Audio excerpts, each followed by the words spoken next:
what we're trying to look at is who we are. And we've been looking at the prodigal son because the prodigal son is a story of humanity or mankind. Not only mankind, of course, but mankind is part of the equation, but it's a story of the absolute Father and the only begotten Son and the Holy Spirit and the creative power that came forth from them to bring forth spirit or spirits in the same manner, which are sons of the Most High, sons of Yahweh, we could call it. And from this, we had the only begotten Son, which is what our scripture shows us that all creation pretty much has come forth from. So all of these spirits are in the Son. They are all creations of the Son, and the Son is a part of Yahweh, if you will. And so the only begotten Son has brought forth there's nothing that is in creation that is not of Yahweh and has not come from the only begotten Son. And so in that, spirits are created having the same power that's within the Creator. And they themselves having the very same power as a creator, they could actually do the very same thing. This is actually what came forth. Last week we went into some areas of talking about the creation that was taking place in the heavens, or that which was over the earth, or even in this solar system or galaxy. And it says the stars of heaven, during the creation when certain things was happening, they were jumping for joy. And this wasn't because they were watching the display of a being doing things, and they were watching and just hurrahing. No, they were very ecstatic or very pleased with the job that they were bringing forth, because they are co-creators. That's what they are, co-creators. The Creator has many arms, and these are all arms. You are a tentacle of that arm, and I am. And we could do things. Now in this earth, in this three-dimensional world that we have here, it's kind of like a prison, because we are subject to certain pain and we're subject to certain ignorance that's here until we wake up to finally figure out what the serpent has actually done, because the serpent is very subtle, and the serpent is able to take your thought process and my thought process, cause us to bend it in a negative manner, and cause us to imprison ourselves and rule over you and I through the things they allow to be in front of us. And based upon that, we cultivate or create exactly what they are wanting us to create. When we're fearful, we create a world in that manner. When they create a world, they program you in that world. So today, the world that has been created is everyone not realizing their power. They're chasing after the power that's outside of them, usually money or things.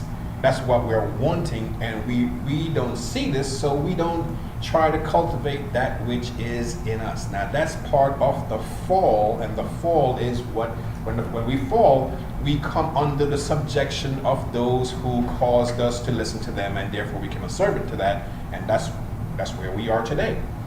Well, as you're waking up, you see, you know, Yahweh allows us to see what has actually taken place, so we could take our strength back.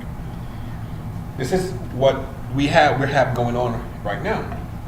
So we looked in the prodigal son, and we saw that the prodigal son was part of a family. And the prodigal son had the same inheritance as the rest of the family. But that prodigal son wanted to do something with whatever inheritance that he had coming to him. So the prodigal son went out, and if you notice, the prodigal son, we were reading this, it went to a far country. And we usually look at this as, you're in the United States, you go away to India. Well, there are other things that's considered far country, especially if you are looking at things from a spiritual standpoint. You have dimensions and densities. When you live in one to another, it's also a far country. One galaxy to another galaxy is a far country. One solar system to another solar system. But we don't usually think like that because we're programmed to think in this three-dimensional reality, and we have to crack that egg and stick our head out, or like a seed, crack that part and actually come out to see what we need to do. So here we are in the prodigal son. We see that the prodigal son went to a far country and pretty much lost or spent the inheritance. So the inheritance had no power anymore. The inheritance, there was no power. He couldn't use what he had, and having no power or influence in that land, it became, or the prodigal son became like one of the land, even subject to those of the land. Until the scripture tells us he came to his senses. Now the prodigal son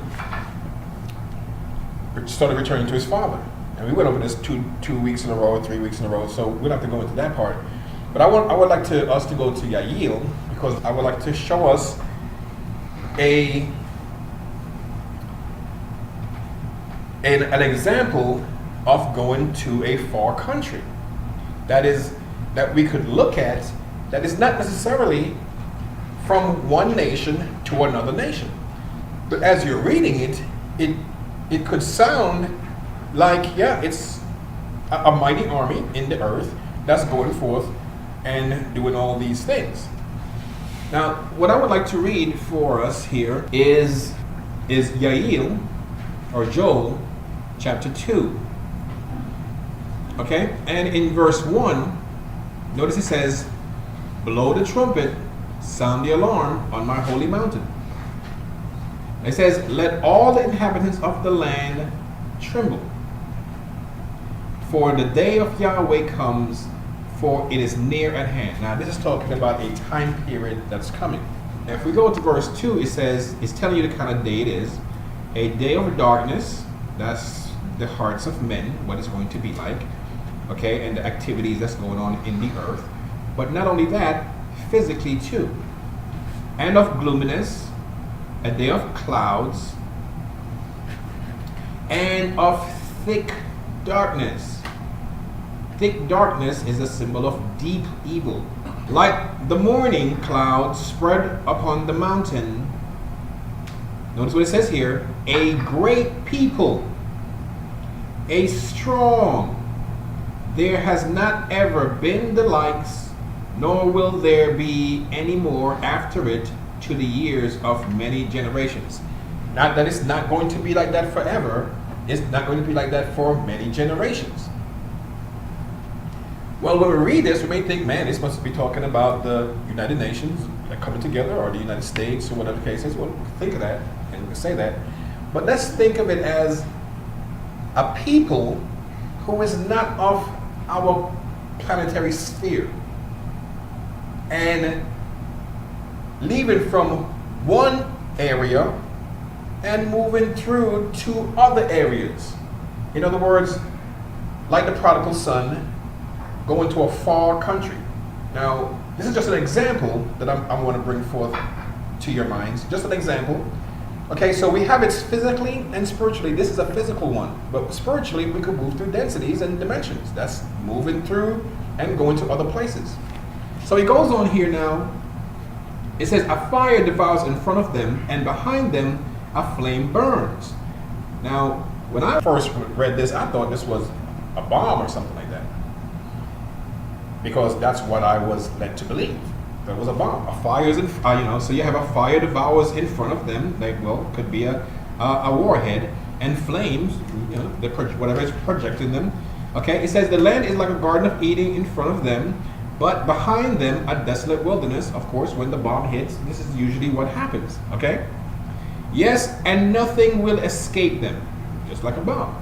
But we could think that there's something more, and as we read on, we are forced to consider more.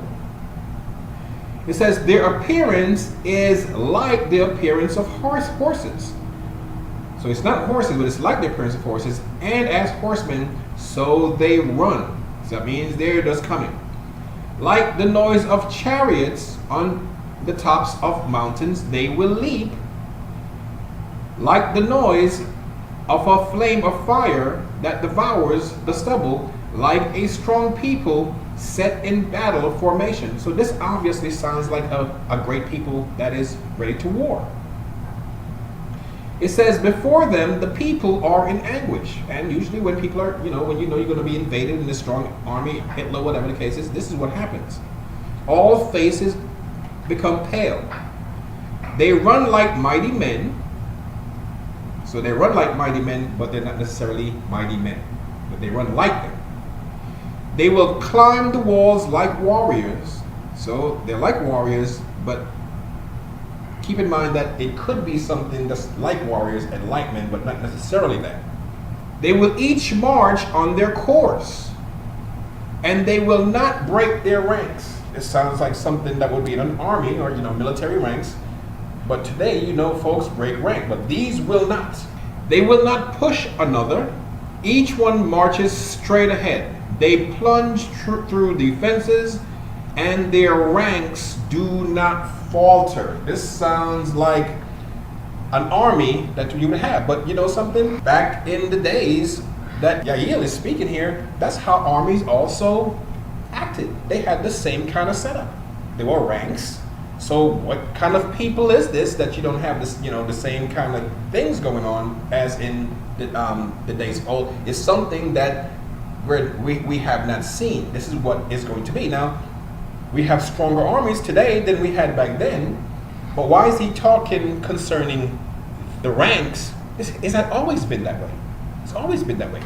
The generals of Egypt did this. The generals of Assyria, they had theirs. They had the king coming down. And folks always broke rank, though. This one always stood against that one. They spoke certain things and created mutiny. This happens even in today's army. You have that. That's why they kick folks out, because some folks are having this army, this struggle, because they wake up, they turn against certain things, they don't want to do it. So this happens in our military today, but it's not happening with these. It says they run to and fro in the city. They will break down the walls. They will climb into the houses. They enter at the window like a thief. So here comes like a thief. Notice now, the earth will quake before them. The heavens will tremble. This is talking about something here. The stars and the moon will be dark, and the stars will withdraw their shining. Now this sounds like some kind of a nuclear deal that may be going on. Now it says here in verse 11, and Yahweh will utter his voice before his army, for his camp is very great, and he is strong who execute his word. For the day of Yahweh is great, very terrible. Who can endure that particular day? Now, so it goes on. It's going to tell you how to save yourself in this day. Now it says, even now, says Yahweh, turn to me with all your heart, with fasting, with weeping, and with mourning. So tear your heart and not your garment, and turn to Yahweh your Father. So he's telling you, don't do the symbolic thing, do the real thing. And because he's compassionate, he's merciful, slow to anger, and of great kindness, and he relents from sending calamity. Now this looks like the United States being so powerful and everything like that. But what I want you guys to consider also with what is for humanity is think that there are others who may come into this planet that are not from this planet, but has also come from a far place. And when they come, okay, at a certain time, okay, we're not going to see this thing for many generations again. They may come and they go, and then it'll be a very, very long time before that thing comes again. Think of it in that manner, because this is saying this. It said they won't be this until many, many generations to come again. That means it's going to come, and there's going to be some rebuilding after it, because it's going to create some devastation somehow. And then after many, many generations that you may have forgotten them, you're going to, it's not going to be written in your history, because things are going to happen and folks are going to put it in prehistory and probably don't want you to know about it. And then it comes again at some point. But just consider that, because I don't want to tell nobody that it's something.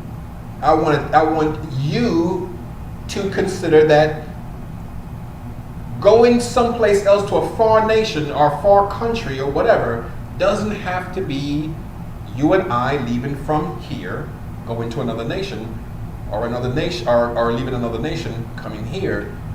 But when we understand and we break through this egg, like a hatching chick, we're going to know that there is more than just what's in that egg. There are things happening, entities and humanoids, or even humans, coming to us from far distant places. We have it in the spiritual matter too, that you're in a particular dimension, but you didn't necessarily originate in this dimension. Just consider that you might have came to this dimension and you might have gotten stuck for a while at least. So we want to keep that in mind as just one of those things that could possibly be when we are thinking about the prodigal son also. Not that the prodigal son did this, but just to get our minds to not think of it in a purely earthly sense. That's the only reason that this is up here. Now we also looked in Corinthians. We saw that there are different types of bodies, heavenly bodies and their earthly bodies, and they all have their particular glory. And the glory that they have is actually what the Father determines that they're gonna have. Now what I want us to remember is that those who came forth from the only begotten Son, having the same power, the Father, Son, Holy Spirit, replicating that within themselves also, these individuals have the power to create. The fact that you have a body today doesn't mean that the absolute creator had to have created this physical body. Yes, the power of the creator has created this physical body, but there are things that has come into this body. And from the earth, the body comes. But that which is in the body comes from someplace else. Now, all of this is in your Father. What we need to understand here is the kingdom of heaven and the kingdom of Yahweh. Everything is in the kingdom of Yahweh. There's kingdoms in heaven, and there are kingdoms in the physical worlds, or the physical earth here. But they're all part of the kingdom of Yahweh, the kingdom of the absolute creator. But with heavenly bodies, you have those that which are heavenly, and those are kingdoms. And you have physical individuals or physical worlds, and amongst them you have kingdoms. And those are also, they have to function in Yahweh, because everything is in Yahweh. So we got to look at it in that manner and know that they're heavenly kingdoms and they're earthly kingdoms, they're water kingdoms, or they're kingdoms all over. And they're different bodies. in these kingdoms, different bodies that are given bodies based upon certain rules that are already there. You can't go by. You can't go beyond certain rules. If you try to break the rules, it is only going to be temporary. So these guys try with their GMO. They try to put oxen gene with human gene and come up and see what that is. It can't go forever because there are boundaries that's within all of the rules. That's you can make something, but it's not going to be forever. Sooner or later, either it won't be able to produce kin or children, offspring that will live. Something will happen, but it will always come back. Now, that's the situation that we have with this physical body. That's the situation that we have with this physical body that we're dealing with right now. Now, we look a little further, and let's go over to 1 Corinthians 15. In 1 Corinthians 15, I was speaking to a friend of mine, I think early this week, and we were talking about this, but we spoke about this last week too. But I want to touch on this here just for a moment. In 1 Corinthians 15, let's look at verse 49.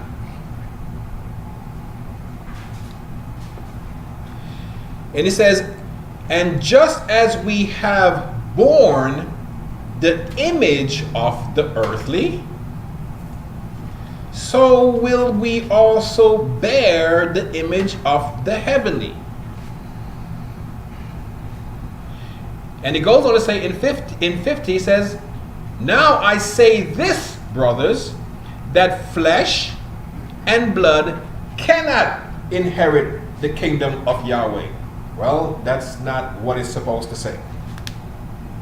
Because the kingdom of Yahweh has flesh and blood. But in these translations, they think the kingdom of heaven, the kingdom of Yahweh, they use it interchangeably. But flesh and blood cannot inherit the kingdom that is a spiritual kingdom, the kingdom of heaven. Because you have to put down the physical body to get to that place and get a heavenly body. A heavenly body that you could do something like Yahshua did. It wasn't just physical, it was more than physical. It was multi-dimensional. And he had the power at that point to allow himself to be seen by those who are in the third dimensional world, and let himself be heard. If he didn't want them to see him, he could let himself be heard. This is all demonstrated in our scriptures. This is all demonstrated in our scriptures. He came to Yochanan in that manner. He came to Shaul. They didn't see him. He came to the apostles and allowed himself to be seen. And then other apostles, he allowed himself to be seen, but he appeared in such a manner that they weren't even quite sure that it was him until he was gone. Then they perceived it, that it was him. This is a body. But that body didn't have flesh and blood. But notice now, guys, that was a body that was redeemed, because that's what our scripture tells us. That was the body that was the first to be redeemed, or that was first to be redeemed from the dead. Not just a body that went into the grave. Now he's talking about much more than that. Yes, he took a body that. Notice what Yahshua said when he was dying, or after he died and came back. He said he put the body down, or maybe he said this before he died and came back. He said he had the power to put it down, and he had the authority to pick it back up. And he said, that command I have from my Father. That is a creative power. And he said the same thing that he did, you're going to do it too. That means the same power will be with you and me in that redemptive stage, which is a multi-dimensional being. You're not going to be subject to the third dimension, because you're going to put down this thing, this prison that we call body, that calls us to be subject only through the third dimensional world. And in order for us to even start to to pull in certain energies, we have to know how to quiet ourselves. Some people have it really easy because their bodies are just, the wind blows and all their hair stand up and they start shaking. Some people have it like that. They are sensitive to subtle energy changes, and they may not even know. There was a movie, I think it's called K-Pax or something like that, many years ago, and there was this lady who her sense of smell was just expanded in some mode, and she would get around people, and what she was smelling around the people were their attitudes. Because you have this. And she was like saying, you stink. She didn't have to have a nice attitude, but this part of her senses was developed in that body. And she was sensing this. Because see, when you start receiving this, your vision is going to be different. Your senses, the physical senses, are going to be different. And you're going to have this gut feeling that is going to be actually real. And this gut feeling is going to actually be something that's going to testify to you and show you time and time again that it is truth. At first you won't know. At first it will come and you'll go against it and you'll find out, I should have went that way. And it'll come again and you might have chose it and it'll turn out right. And it'll come again, and you'll be like, no, I don't really want that. You go over there, and it turned out that you should have done that thing. This is all your Father trying to tell you to pay attention. That's when he says, listen, awake, rouse yourselves. Whatever he's saying, these different things, it's not just to wake up in the morning. No, he's trying to tell you to pay attention to him. And to pay attention to the subtlety of the dragon, or the subtlety of these who have deceived us and have held us captive today. Because the serpent is more subtle than any other beast of the field. So we're looking at this. And so we're seeing that flesh and blood cannot inherit the kingdom of heaven, neither does corruption inherit incorruption. But it's telling us that we're going to bear a heavenly body. But really, the way they translated this, the word born and the word bear, it's really telling you about the very same thing. It's not telling you about two different things. You cause yourself to be born into this, and you wear it every day, continually until you die. And when you put it down, or you change and you take on the heavenly body as Yahshua, you will wear that also continually until you're done with that. That heavenly body that he's talking about right here is not necessarily where you're coming from either. Because you're not the physical body. That's what you're living in right now. It's a house. It's a house for something that you're living in every day, or you're wearing it like your clothing right now, and you're wearing your clothes for a day, 24 hours, but with that body, it's not 24 hours, it's longer. You wear it, and you put it down, but it's not who you are. This is why our scripture tells us that you are the temple of Yahweh. And it says, if the Spirit of Yahweh lives in you, then you are sons. Because that Spirit is the conception of what? Of spirit. That Spirit conceives spirit. That Spirit that conceives spirit has the power to bear the image of a physical body. It has the power to do this. And it has the power to bear also or born the image of the heavenly. Yahshua said, I put it down and I pick it back up. I have the authority. He said, this command I have from my Father. We have to understand, if we're going to be like Yeshua, we have to understand what that is actually saying, because it's saying something to us. Now in Romans, let's go over to Romans 8 and verse 19. Okay, Romans 8. Look at verse 19. We went over this last week, but we just want to pick back up before we go a little further to just kind of lay the foundation down again. It says, for the earnest expectation of the creation waits for the revealing of the sons of Yahweh. The creation is waiting for something, for the sons of Yahweh, because the sons of Yahweh had a duty. He had a job. But the sons of Yahweh fell doing that job.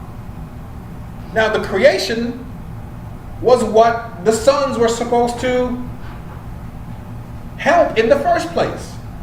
It was supposed to move that from the bondage of corruption that the dishonest manager that we looked at last week had it under. Remember?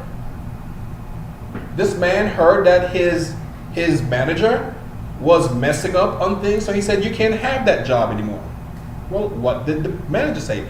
I know what I'm going to do. I'm going to have friends that will invite me into their homes. Well, you are the temple of Yahweh. You are the home, and you invited someone in that home with that spirit that was already there. So now you have two things battling inside of you. What we are dealing with in this third dimensional world. We have forces fighting, and we find we have dark and light inside of us wrestling. The battle is within, because we, having the power to do certain things, allowed ourselves or humbled ourselves to hear something else and obey that thing, and we became slaves or servants to that thing. That's where we find ourselves.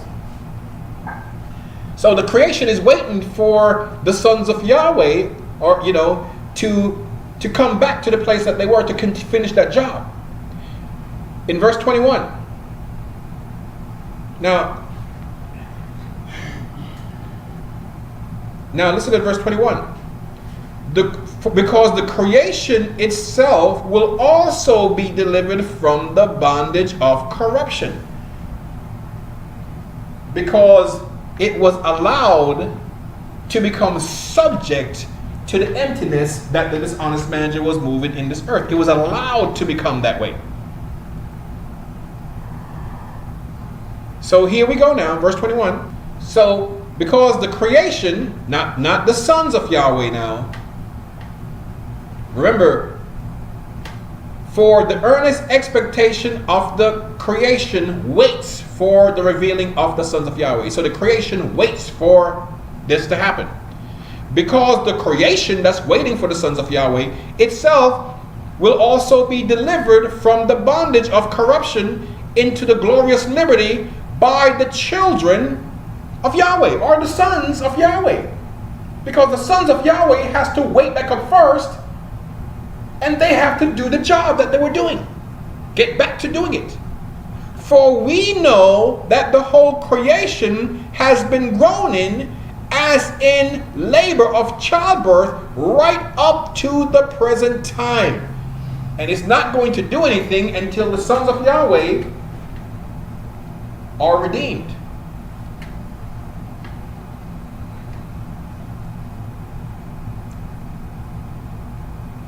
And not only they, but we ourselves. You see, there are two different things here. Not only they, the creation, but we, the sons of Yahweh, who have the first fruits of the Spirit.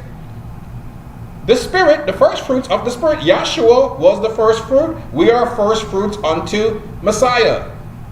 Grown inwardly as we wait for the adoption, the redemption of our bodies. Now, this is a redemption. Now, there's a scripture that we know very well. And it tells us that we will be redeemed from among men. Now, think about what that's saying. You're going to be redeemed from among men. Consider what I'm saying here with that scripture that I was reading here in verse 23. The last part that says, we're the first fruits of the Spirit, okay? We're the first fruits of the Spirit, grown inwardly as we wait for the adoption, the redemption of our bodies. Now, we had said this before, you can't redeem something that you never had. You can't redeem your property if you never had the property in the first place. You can't redeem a title unless you had that title in the first place. You can't redeem money unless you had the money in the same place. So there's a body that's going to be redeemed. And you can't redeem that body unless you had it before in the first place. Now in Revelations, and we're not going to go there, we're just going to paraphrase it really. It tells us that this bride of Yahshua, it says they have no guile in them, they're pure white, and it says these were redeemed from among men. Redeemed from among men. Well, that would imply that they weren't men in the first place, but they became men. But if they're going to be redeemed from among men, something took place that caused them to be right there with men. But they're going to be redeemed from. That means they're going to be taken, because the creation is that which is in here, and they're going to be taken from men. And this is a redemption. So whatever they're going to be after they are redeemed was something that they already had before they came into being men. Where are they going? Notice what Yahshua says. He says, I go to prepare a place for you. Now, not everyone. These are the ones that he gives the Spirit to. Because these are the ones who are first fruits unto Messiah. He said, I go to prepare a place for you, so where I am, you will be also. Well, he was redeemed. And he's in a place now. He said, I am there. Where I am, you may be also. But he was redeemed. The first to be redeemed from the dead. And you, or whoever is going to be redeemed from among men, are also going to be redeemed from the dead. Because men are considered in a dead state. That's why we're stuck in this three-dimensional world. But we're going to be redeemed from among men. Redeemed from the dead in the same manner. So where is Yahshua? Yahshua is also multidimensional at this time. We look at what Yahshua did. He said, I'm going to prepare a place, so where I am, you'll be there too. And you're going to be doing the same thing that I do, and even greater, because I go to my Father.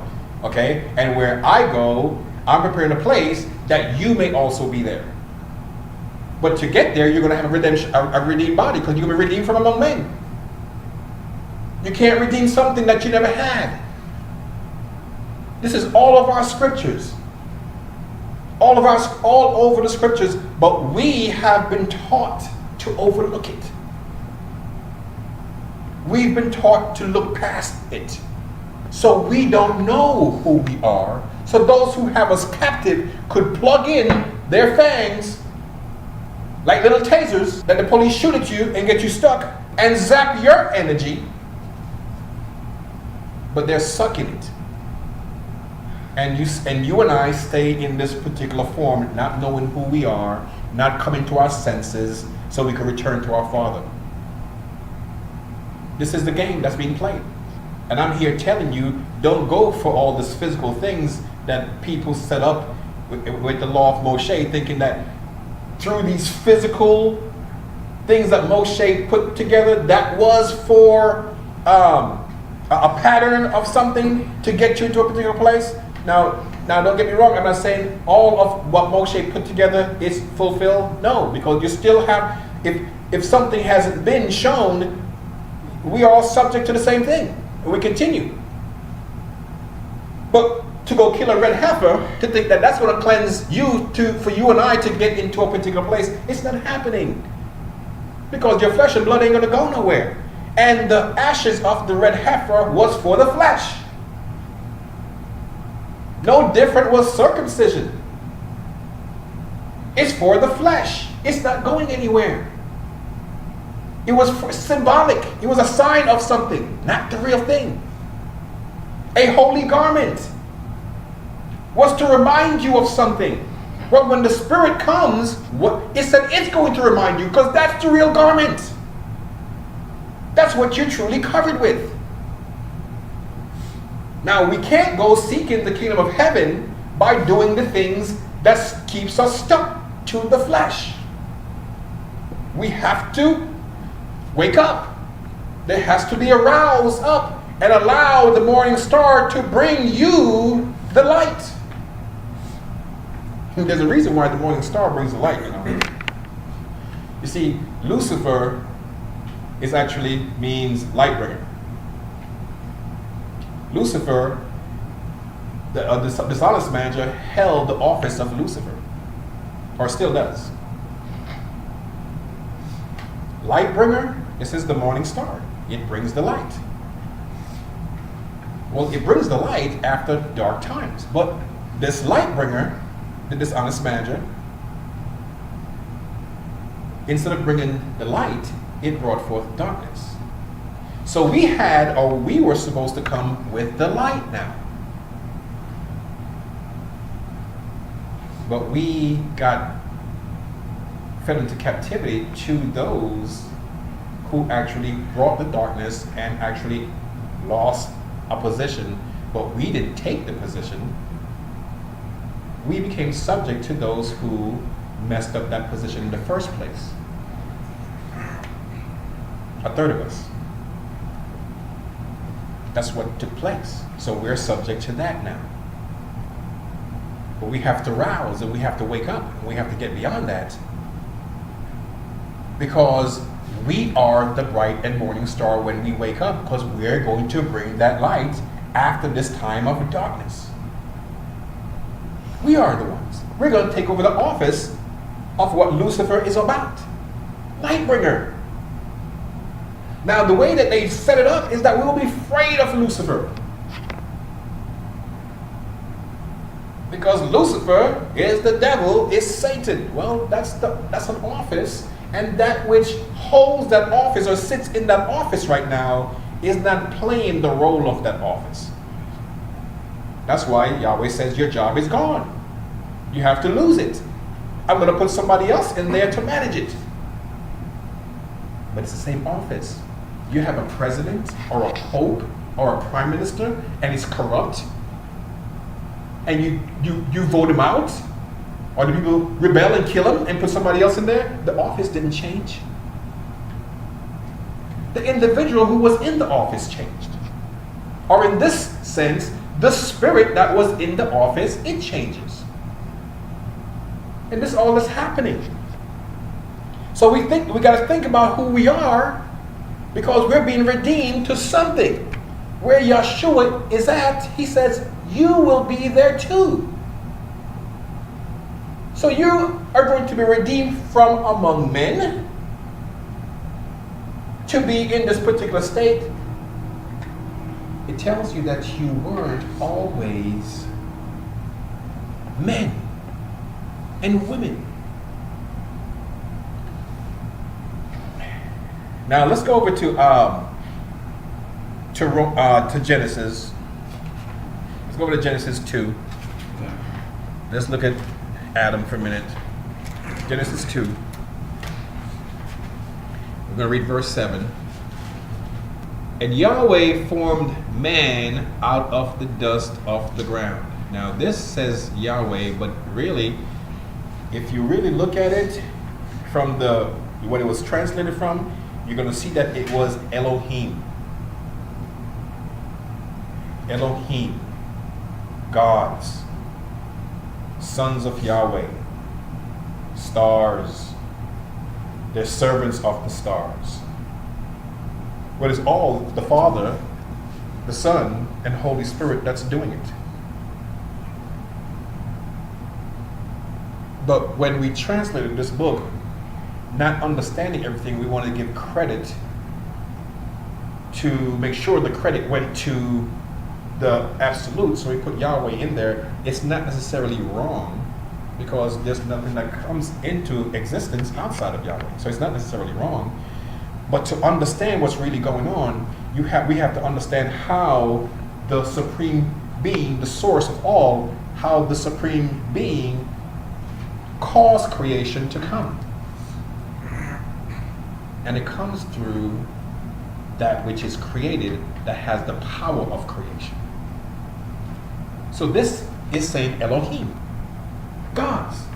Now we get stuck, because we got stuck in the HOI thinking that gods are evil, okay? Or angels are evil, are of the evil side, and Malachim are of the good side, and gods are bad.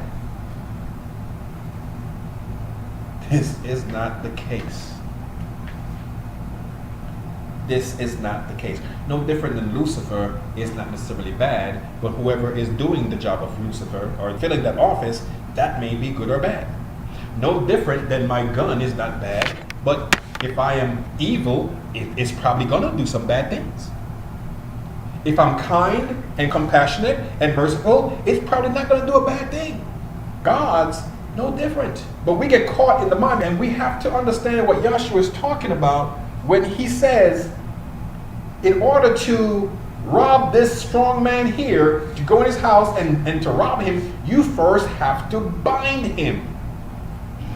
This is not a physical bind. Yes, to go into his house, Yahshua is trying to show you something physically. You have to handcuff this guy, hit him over the head, whatever the case is, and rob his house right in front of him. He's handcuffed, tied to the chair, whatever, and he can't do nothing but cry. But spiritually, it's not like that. Spiritually, you have to control the mind and the will.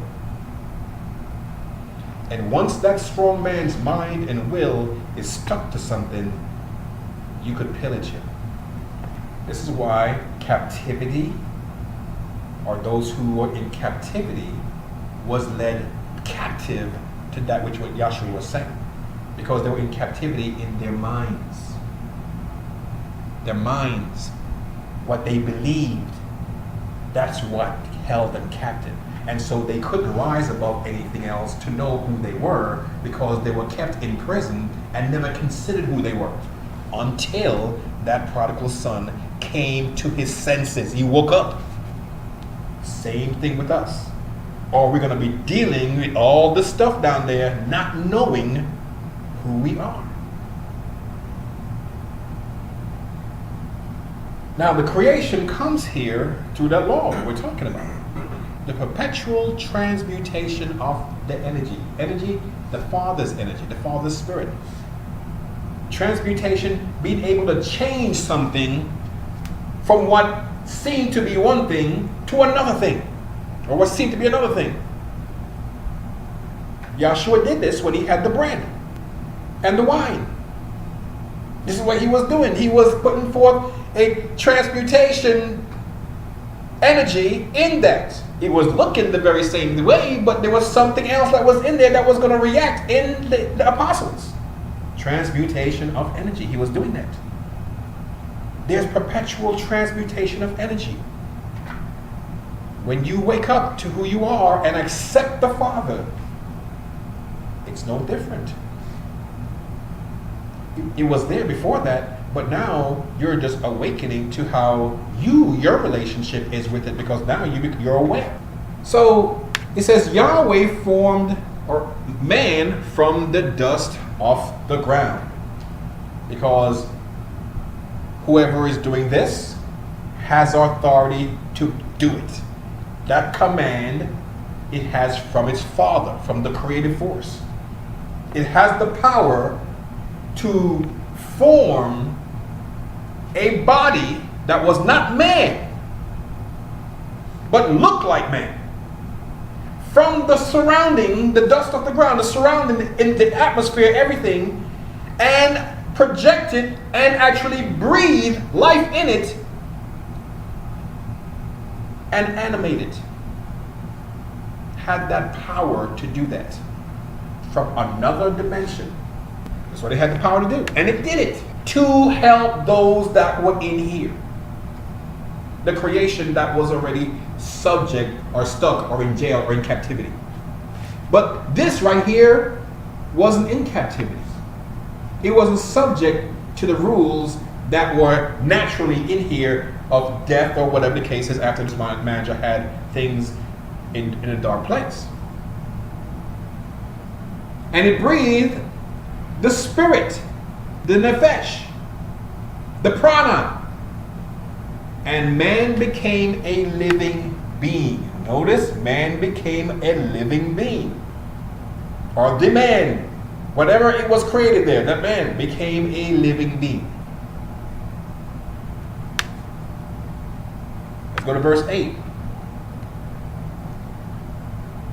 Yahweh planted a garden eastward in Eden, and there he put the man whom he had formed from the environment that was already in here. Now, I'm not telling anyone to believe this. Consider it.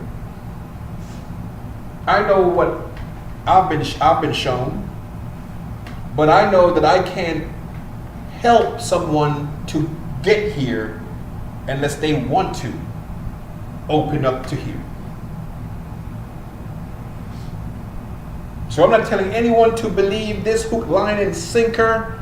Consider it. See if it makes sense. Test the spirit. Ask a question, or ask many questions. Read your scriptures and see if it goes against it. Now let's go to verse 15. Then Yahweh took the man and put him in the Garden of Eden to work and care for it. Do you think no one was there? No, the creation was already there. The creation that man was supposed to assist and deliver from what this honest manager had put there has caused, this is what he was supposed to do. But Yahweh are the Elohim. And this is what the 2/3 and the 1/3 was having. They had this plan together to do this thing. The whole scope of them were gods. Elohim, that's what they were. Plural. They were working together to bring the creation from under the subjection of corruption during this time.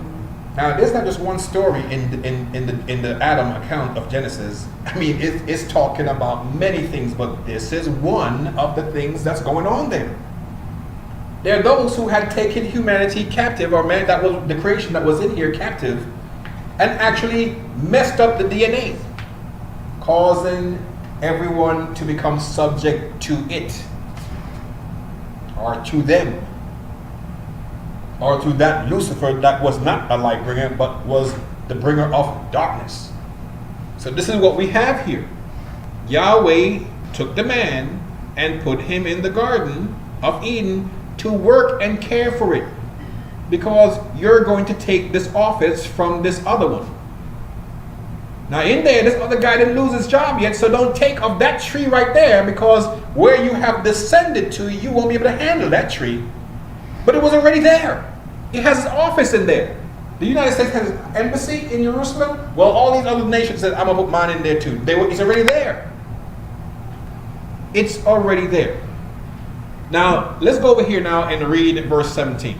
But the tree of the knowledge of righteousness and evil, which is just good and evil, you must not eat, for in the day you eat of it, you shall surely die. Not a physical death. Because they weren't physical at this time. Not a physical death. Because they hadn't descended down into physical things yet. They looked like a physical person. They moved around like a physical person. No different than Yahshua. When Yahshua had been resurrected from the dead. At this point, they're not dead. Because Yahweh is saying you will die if you do this. You will die. They're not dead. And when he partook of it, he didn't die physically. He didn't die. Now, we go a little further, and as we go further, we see that Adam did not stay alive. The time came that after Adam lived his life, Adam died his physical death. However, there's another death that Adam died because he was removed from those that he could not now contaminate with whatever he had. So now we had someone who became a living being that wasn't a living being as you walk around in this earth, but had life, to put that life into something in this earth that was created in this earth. And that thing that was created in this earth became a living being, but it wasn't man. It wasn't man as the creation that was already here. And it was supposed to take care of a creation that was already here. And it was not subject to death. Or else it wouldn't have to be told, you're going to die when you do this. Now let's go over to 1 Peter. So, death came after something was done. And it came to Adam and to everyone who was with Adam. To the third that was in this earth. Until the day of judgment. We're kept in chains of darkness. We can't see. We don't know who we are. These are chains. They're not physical chains. They're spiritual chains. Until judgment comes, and judgment is actually taken on the dishonest manager, and then we are set free. We're no longer captives to that. None of us. We're captives to what we were before, which we were willing servants of our Father. Today we're willing servants of ourselves. In 1 Peter, so remember, Adam became a living being. Adam became a living being.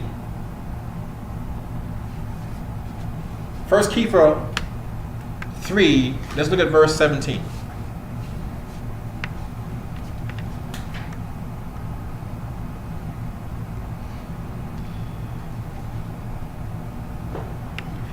It says, for it is better to suffer for doing righteousness, if it is Yahweh's will, than for doing evil. For Messiah also suffered once for sins, the just for the unjust, that he might bring us to Yahweh, or you can say back to Yahweh, being dead in the flesh, because that's what happened when things happened to humanity, but made alive in the spirit. That command, because he knew who he was and woke up, he received that command, which he already had, but he was cut off from it. But he aligned himself to receive it again. And that command, that power, the authority he had from his Father to be once again, even though the body had an issue, hey, he was alive in spirit, because it's not one-dimensional. He received that heavenly body again, in which he has domain in. That's his domain right now. He lives there. He preached to those spiritually dead also, even as Yahweh to the disobedient, when the patience of Yahweh was waiting in the days of Noah, while an ark was being prepared, in which a few, that is 8, and that's symbolic, that 8 is symbolic, were carried safely through the water. Safely through the water. That was also symbolic. We won't go into that today.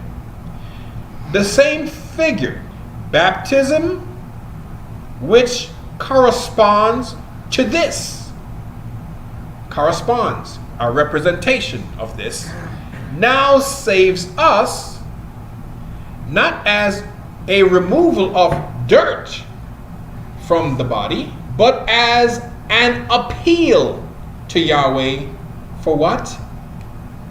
For a clear conscience. A clear conscience, guys, that's what the ashes of the red heifer couldn't do. The ashes of the red heifer was supposed to purify the flesh, but it couldn't purify the conscience.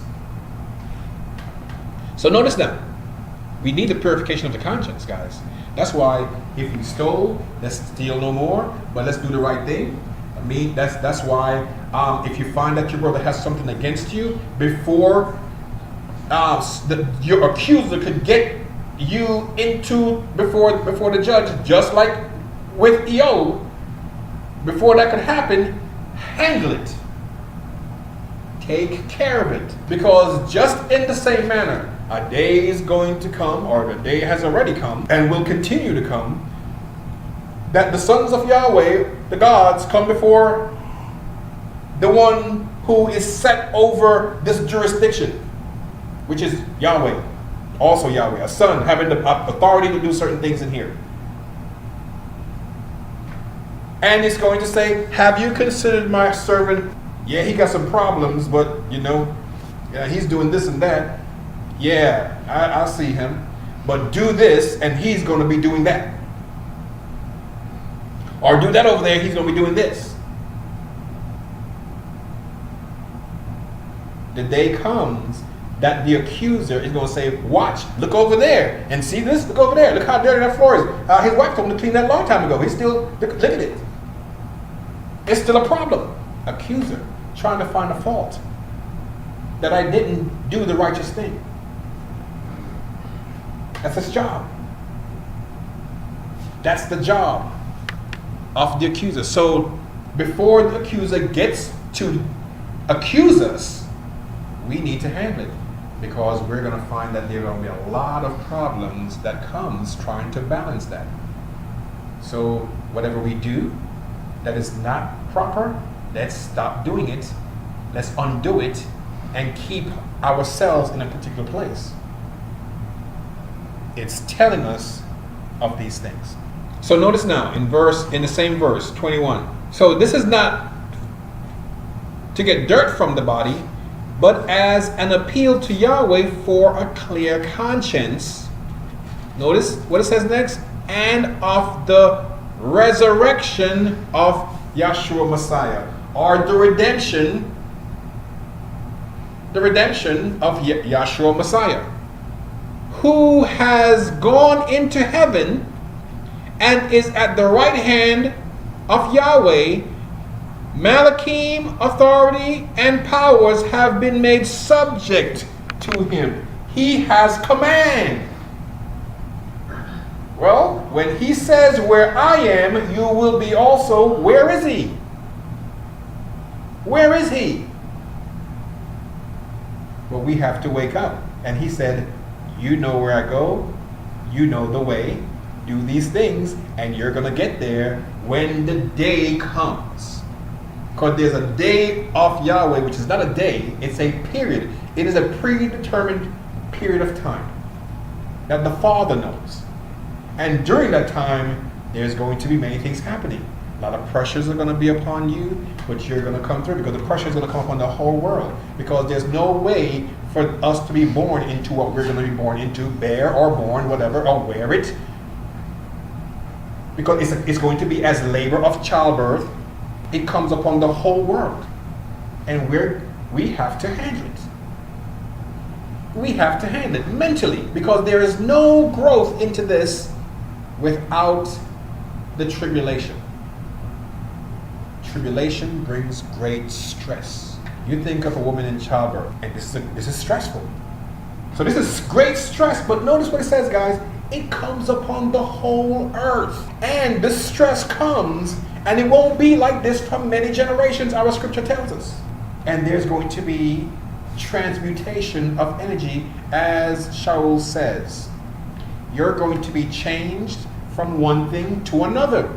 Transmutation of energy, moving you from one thing to another thing. You're totally different, but you could look the very same.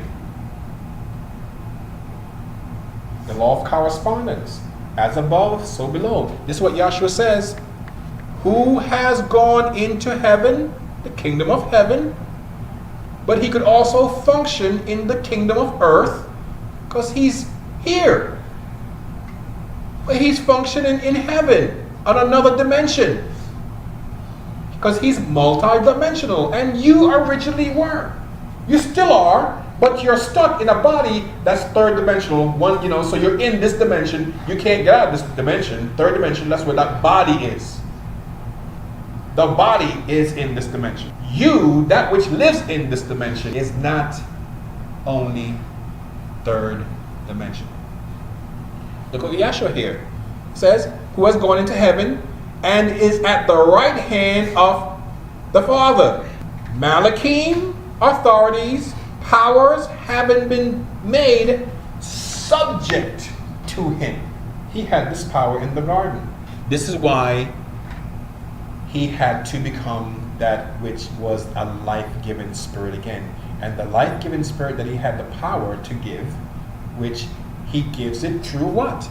This is how he creates. He creates through the Malachim, through the authorities that's there, through the powers that's in heaven, the principalities and powers that have been made subject to him as he chooses to create. Which is according to what the Father wants, he creates it. No different than when you have willpower, you choose to create something in this physical world, you go and get that piece of wood, makes a blueprint, and you put stuff together. This is the creative power of the Father being displayed in the third dimensional world. Now think of this other world that you're going to be dealing with now, which is not just third dimensional. That you're awake, and you awake to the fact that they're Malachim, which are your servants, and you're Malach too, but you're Malach to your Father. And these are Malach to you, Malachim to you. And they have Malachim below them, because they're simply messengers and servants, and the Son is a servant as long as he's an heir. So he has this. They have all been made subject to him. What if he didn't know? Or what happens when he didn't know it? Because when he didn't know it, guess what? He died. When he was made alive and he received the Spirit once again, the power of the Father was once again with him. And what the Father has, the inheritance of the Father, is his. Is his. So while he's still a far ways off, his father goes to him and throws himself on his neck. This is what the prodigal son's father did. And brought him back to the home. Brought him back. So we have to think of who we are. If we're going to be redeemed from among men, or that's our hope, where are we being redeemed to? Because think about it, if you're going to be redeemed from among men, you weren't always man. When Adam died, this is when Adam knew his wife. Had no need to do that, but after he died and he was disconnected, here came something, because the plan was that it was already made, guys. The plan was already in order. If this happened, we're going to incarnate through those bodies that was already in the earth. That we came in here to release from this bondage of corruption. That's going to be the way that we do it. And so today, we're in those bodies. That's part of the dissension. We have fallen. This is where we are today. So arise. Wake up. There are things that we have to do. We have to fan that spirit. Let's go to Luke. Luke chapter 3. So we see the genealogy of Yahshua here in Luke chapter 3. In verse 23, it says here, Yahshua himself, when he began his ministry, was about 30 years of age. Now, he started his ministry at the very same time that the Levites were able to start their work at the temple. They didn't start it when they were born or when they were teenagers at a certain time. 30 years of age. Being the son, as was supposed, of Yosef, who was the son of Eli. And it's going on through those things right there. And it's going on, who was the son of Matithiah, who was the son of Levi, and we go all the way to verse 38. Who was the son of Enoch, who was the son of Seth, who was the son of Adam, who was the son of Yahweh. When you bring forth a child into this world, it is you, a part of you, that is coming into this world.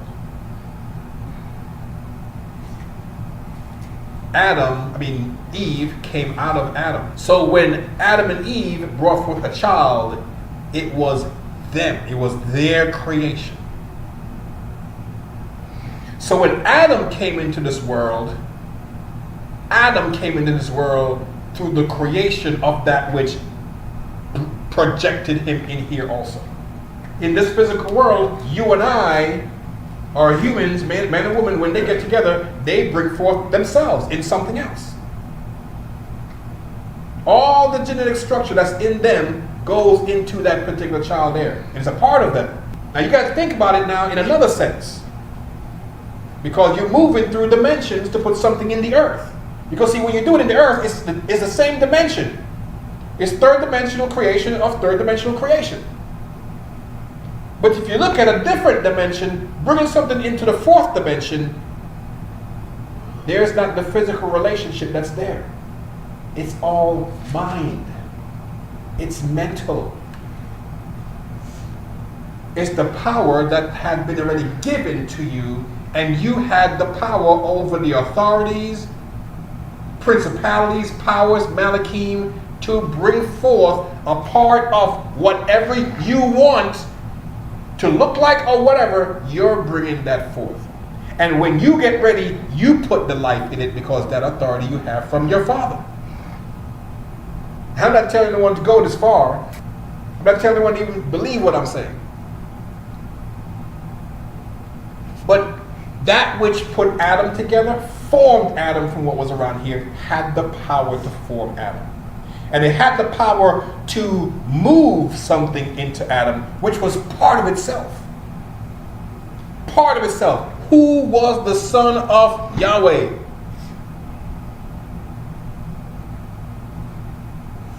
Put it within itself, put that spirit there, and it became animated as a living being that you walk around here. But before, it wasn't a living being because that spirit did not go in there to make it a living being. And that spirit would have been housed in that because it wasn't a physical body. It was a spiritual body or a heavenly body. Walking through walls, everything. Because that's what Yahshua got redeemed back to. We will also be redeemed back to that very same thing. That's what our scripture is telling us. From among men, because we fell amongst men. We fell amongst men, and therefore that's why we obviously have to be redeemed from among men. We won't have to do things as we're doing right now, or those who are in that area don't do things as we do it right now. But we can realize that once again. We can realize that once again. Think about it. What I'm saying. Adam, who was the son of Yahweh. But before it became a living being in here, it had the authority. The same authority of Yahweh to give life to something and create that thing and put life into it still. That's what we have from the beginning. Just as the Father has life within himself, so he gave that same spirit, the life-giving spirit, to the only begotten Son, that the only begotten Son has life, the same life-giving spirit within itself, that in the creation that it projects, it put the life in it too. Coming all the way down to Adam here, because these are all sons, all children. It's the same replication of this transmutation of the one energy that's happening. So Adam was a son in the sense that the creative power of the Father brought Adam together and put the very same life force that's in Adam. So Adam became something on that dimension, a creation in the third dimension, but it was multi-dimensional at the time. I hope you could understand what I've said so far. We're going to close there until we'll go into some more next week. May Yahweh richly bless everyone and their understanding.